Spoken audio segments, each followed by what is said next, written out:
de kronkelhazelaar. Met mooie katjes. Dan hebben we daar de Gamesiparis.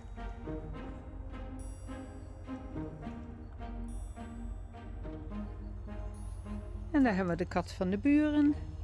Hoi Poezepoes. Hoi Poezepoes. Hoi. Ga je mee door de tuin? Oké. Hey. Achtervolg je mij. Hier hebben we de eucalyptus. En daarvoor moet je de bovenste takjes hebben. Want die zijn mooi smal. Hi Poezepoes. Ja? Oké, ga je even kijken bij de oude krans van vorig jaar. Die kunnen we zo weer opnieuw opmaken. Wat zie je allemaal? Interessant hè?